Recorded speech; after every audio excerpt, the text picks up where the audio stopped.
One throne, three kings. A single year of betrayal, battle, and blood that would decide the fate of a nation forever. The year is 1066, and the crown of England is up for grabs.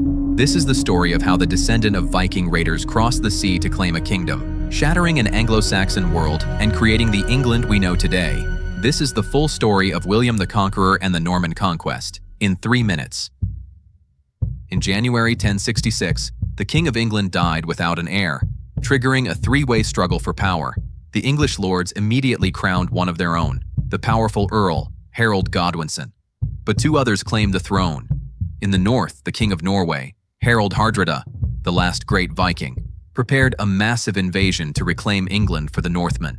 And across the Channel in Normandy, Duke William, a man of Viking blood, claimed the old king had promised the throne to him. He gathered an army and a fleet, secured the Pope's blessing, and prepared his own invasion. 3 men claimed the crown, but only one could wear it. The first to strike was Harald Hardrada. His Viking army landed in the north of England and crushed the first English forces sent against them. King Harold Godwinson, waiting in the south for William's invasion, was forced to do the unthinkable. He marched his elite Saxon army nearly 200 miles in 4 days. At the Battle of Stamford Bridge, Harold achieved a stunning surprise victory, annihilating the Viking army and killing Harald Hardrada.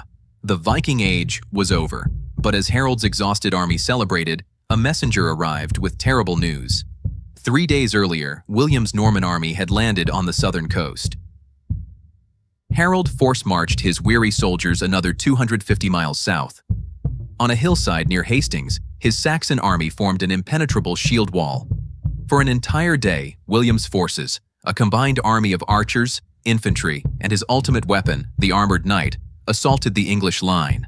The Saxon shield wall held for hours, but after a series of feigned retreats tricked parts of the English line to break formation, the Norman cavalry smashed through. King Harold Godwinson was killed, famously struck by an arrow to the eye. On Christmas Day, 1066, William, Duke of Normandy, was crowned King of England in Westminster Abbey. He was no longer the Duke. He was William the Conqueror.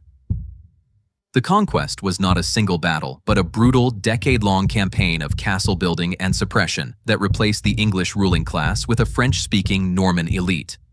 This fusion of Norman and Anglo-Saxon culture would create a new language, English, and a powerful, centralized kingdom that would dominate the centuries to come. The England of 1066 was dead.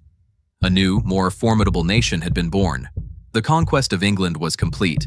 And now, the new kings of Europe would turn their eyes to a far greater prize, the Holy Land itself.